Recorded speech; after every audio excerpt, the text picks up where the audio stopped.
Bismillahirrahmanirrahim. Assalamualaikum warahmatullahi wabarakatuh. Selamat berjumpa lagi sahabat-sahabat semua dengan Mayteri 01 Channel. Pada video kali ini kita akan kembali membahas tentang soal-soal teknis P3K khusus guru kelas SD yang tentunya sudah sesuai dengan kisi-kisi Permendikbud. Nah, buat sahabat-sahabat yang baru gabung di channel ini, tidak ada salahnya jika teman-teman semua untuk mengklik tombol subscribe supaya teman-teman semua bisa dapat menonton terus dan mendapatkan info-info terbaru dari channel ini. Tebarkan senyum dan tetap semangat. ASN P3K hebat, Indonesia jaya. Baik teman-teman semua, kita langsung saja ke contoh soal. Yang pertama, Pak Ranto akan mengajarkan materi IPA tentang konsep pemuaian pada logam kepada para siswanya. Pembelajaran dilaksanakan dalam setting model pembelajaran kooperatif melalui pembentukan kelompok-kelompok kecil. Kegiatan diarahkan pada upaya membuktikan bahwa sebagian besar logam apabila dipanasi akan memuai. Metode yang sebaiknya dilakukan atau digunakan Pak Ranto adalah A. Demonstrasi, B. Diskusi, C. Eksperimen, D. Ceramah, E. Tanya jawab. Nah, yang E, sebagaimana kita ketahui, demonstrasi adalah cara mengajar yang memperagakan barang atau kejadian atau melakukan sesuatu kegiatan baik secara langsung maupun melalui penggunaan media yang sesuai dengan pokok bahasan atau materi yang akan disajikan. Nah, ini demonstrasi. Kemudian diskusi, apa itu diskusi? Diskusi biasanya melibatkan siswa akan diberi suatu problem yang bisa berbentuk pertanyaan atau fakta. Nah, untuk ditundingkan bersama dalam sebuah grup atau dalam kelompok belajarnya. Kemudian ada eksperimen. Apa itu eksperimen? Eksperimen ini adalah cara mengajar di mana siswa melakukan percobaan tentang suatu hal, mengamati dan membuktikan sendiri sesuatu yang dipelajarinya. Nah, kemudian D. Ceramah. Ceramah ini biasanya dilakukan oleh guru melalui penjelasan-penjelasan atau menerangkan teori-teori secara lisan. Nah, kemudian tanya jawab. Tanya jawab ini adalah guru mengajukan pertanyaan pada siswa, kemudian siswa menjawabnya. Ini adalah beberapa metode belajar atau kegiatan mengajar. Jawaban yang benar untuk pertanyaan ini adalah C. Eksperimen. Penjelasannya seperti ini. Kegiatan untuk membuktikan bahwa sebagian besar logam apabila dipanasi akan memuai lebih sesuai disajikan dengan metode eksperimen yang tadi. Metode eksperimen merupakan cara penyajian pelajaran di mana siswa melakukan percobaan dengan mengalami sendiri suatu yang dipelajari melalui kegiatan terinci yang direncanakan untuk menghasilkan data dalam rangka menjawab suatu masalah atau menguji suatu hipotesis. Jadi jawaban yang benar adalah C. Eksperimen. Next.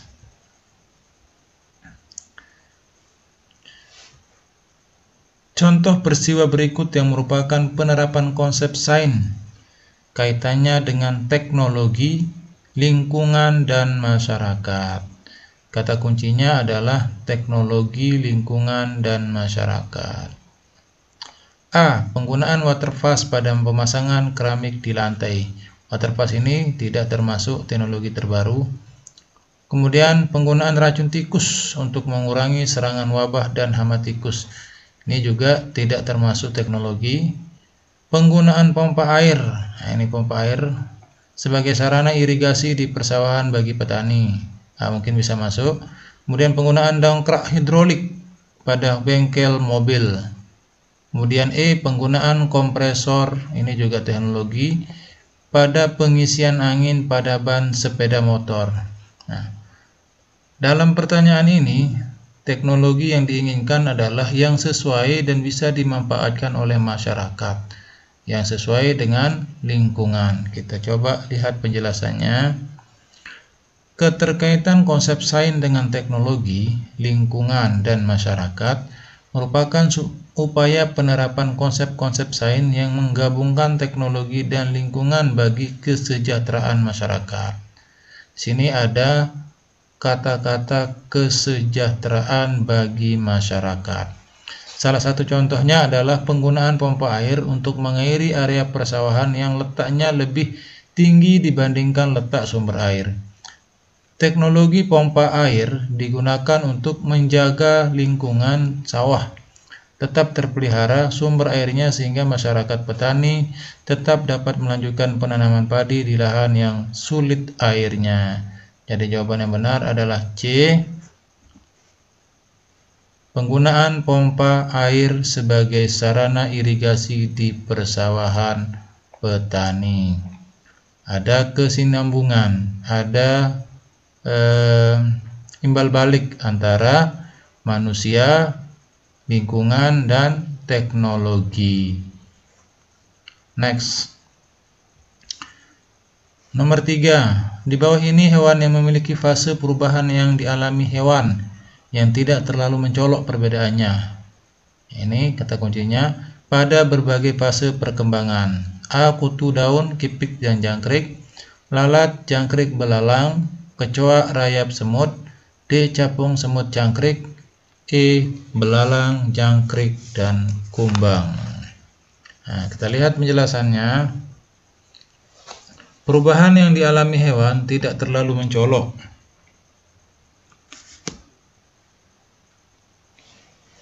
Tidak terlalu mencolok perbedaannya pada berbagai fase perkembangan disebut metamorfosis tak sempurna.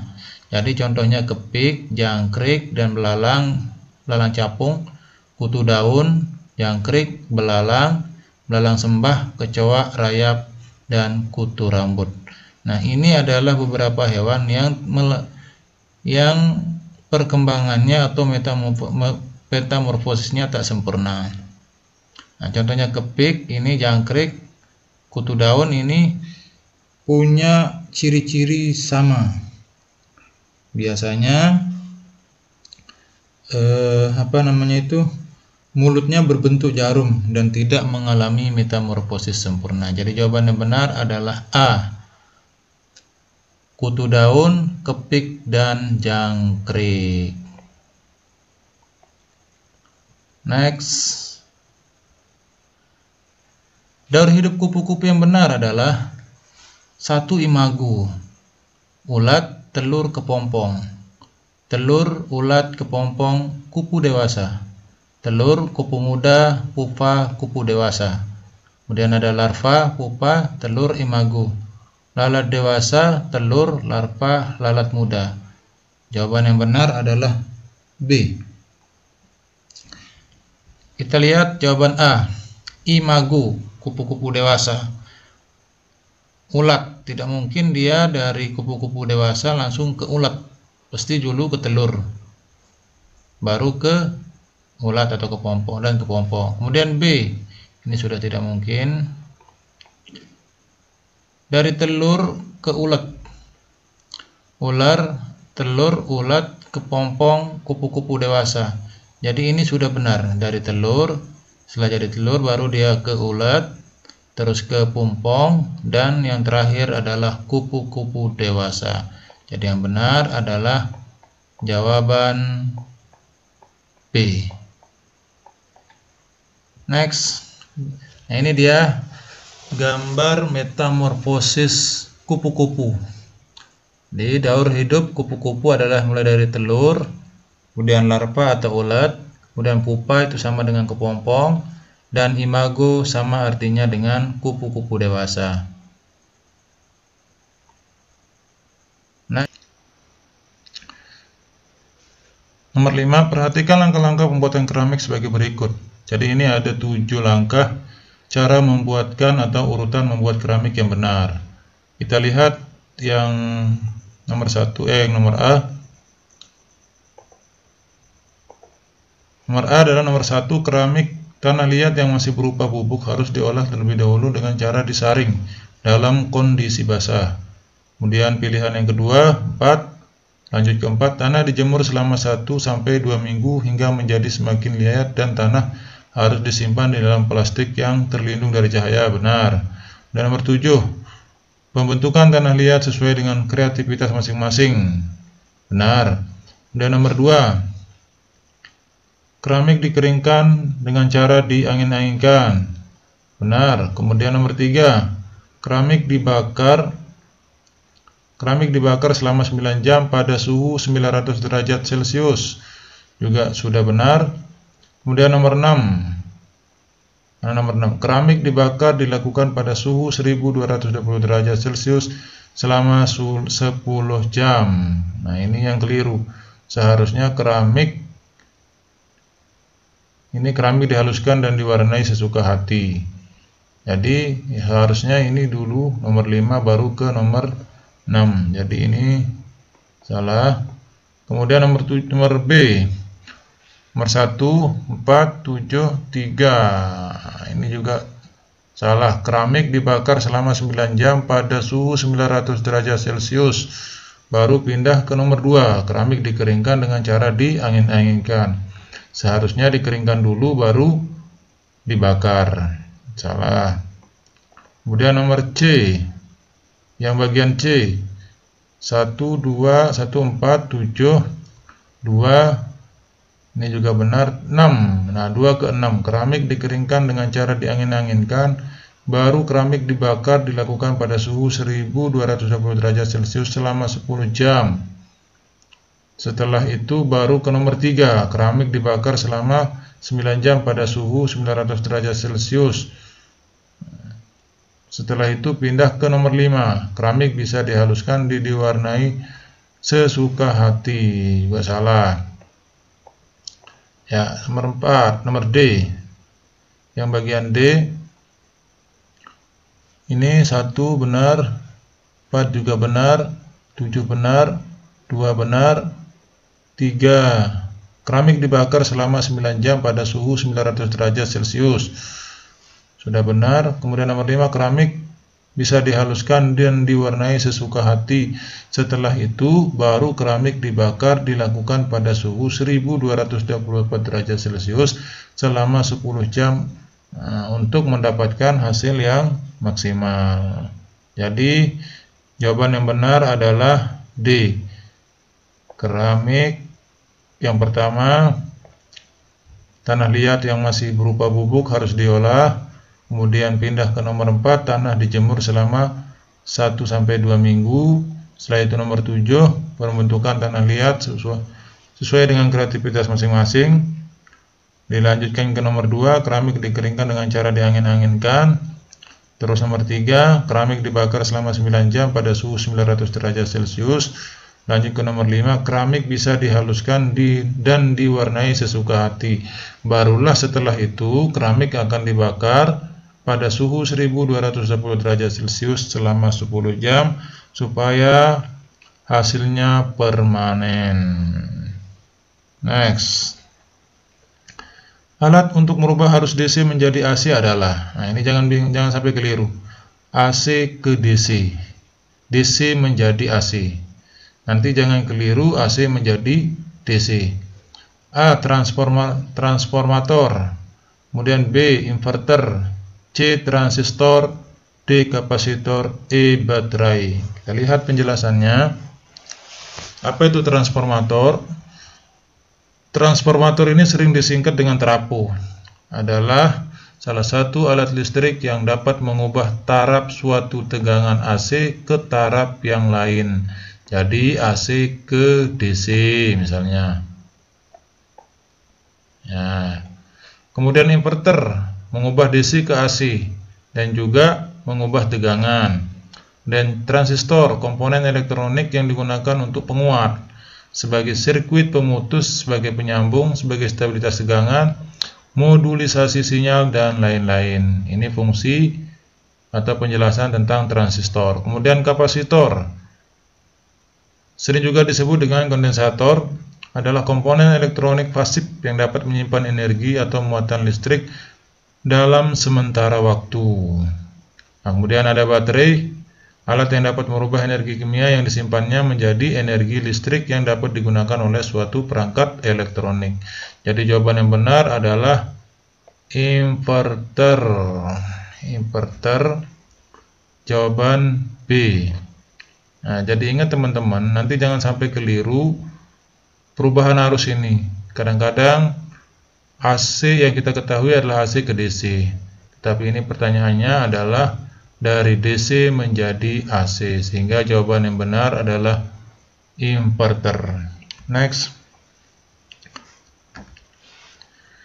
Keuntungan dari pembangkit listrik tenaga air terkait dengan pelestarian alam kecuali A. Ramah lingkungan, B. Merupakan energi yang dapat diperbarui, C. Tidak menyebabkan polusi, D. Mengurangi efek rumah kaca, E. Meningkatkan kadar oksigen pada lingkungan. D. Ini fungsi atau keuntungan dari pembangkit listrik tenaga air yang bukan. Manfaat PLTA terkait pelestarian alam adalah 1. Ramah lingkungan, B. Merupakan energi yang dapat diperbarui, tidak menyebabkan polusi, 4. Mengurangi efek rumah kaca. Jadi jawaban yang benar adalah E. Meningkatkan kadar oksigen pada lingkungan. Kalau ini termasuk dari keuntungan pembangkit listrik tenaga air. Next, nomor 8. Perhatikan langkah-langkah berikut. Nomor 1, isilah air sesuai takaran. 2, tutuplah penutup rice cooker. 3, ambil beras dengan cangkir takar. 4, cuci beras pada wadah terpisah. 5, aduk nasi setelah matang. 6, nasi lezat siap dihidangkan. 7, tuang beras ke dalam panci rice cooker. 8, proses masak dimulai. Urutan langkah memasak nasi dengan rice cooker adalah: yang pertama A, mulai dari nomor 3, ambil beras dengan cangkir takar. Benar. Kemudian 4, cuci beras pada wadah terpisah, juga benar. Kemudian lanjut ke nomor 1, isilah air sesuai takaran. Seharusnya tuang beras ke dalam panci rice cooker baru mengisi air ke takaran. Jadi ini tidak benar, salah. Dan nomor B, cuci beras pada wadah tersimpan. Ini juga sudah benar, sudah jelas salah. Kemudian nomor C, yang C, 3, ambil beras dengan cangkir takar, benar. Kemudian lanjut ke cuci beras pada wadah terpisah, juga benar. Nomor 7, tuang beras ke dalam panci rice cooker, sudah benar. Dan lanjut ke 1, isilah air sesuai takaran, sudah betul. Dan 2, tutuplah penutup rice cooker, benar. Aduk nasi setelah matang, ini yang keliru, ini salah juga. Nasi belum masak sudah mau diaduk.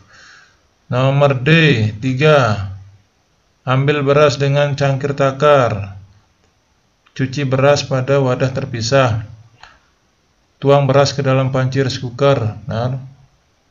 Isilah air sesuai takaran, juga benar. Lanjut ke tutuplah penutup rice cooker. Yang 8, proses masak dimulai.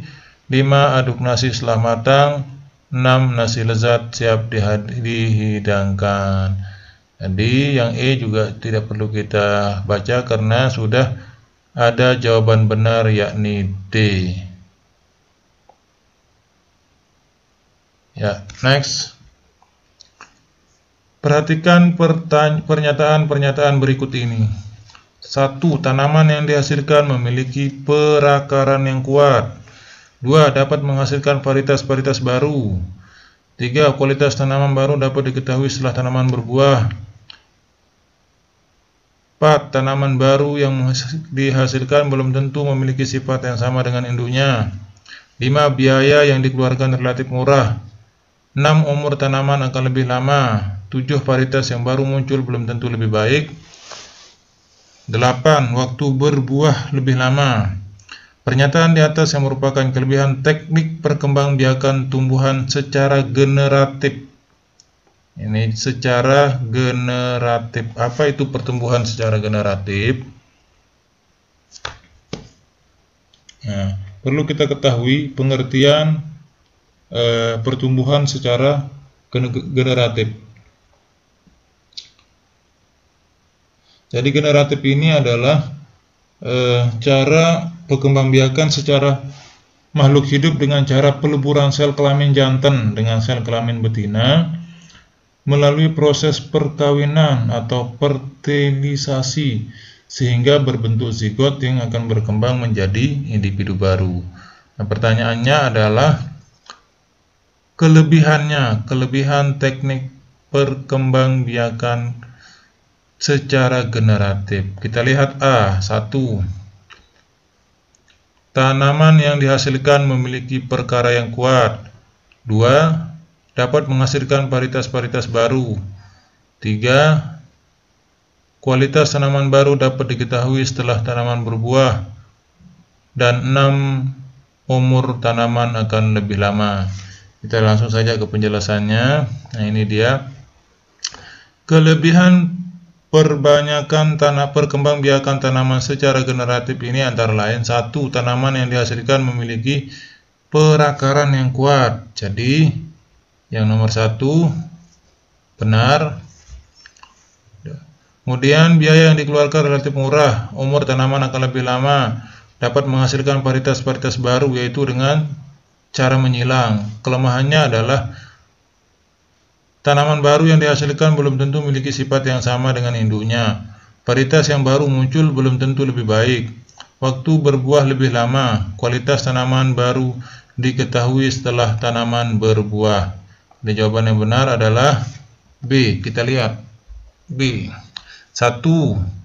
Tanaman yang dihasilkan memiliki perakaran yang kuat. Betul.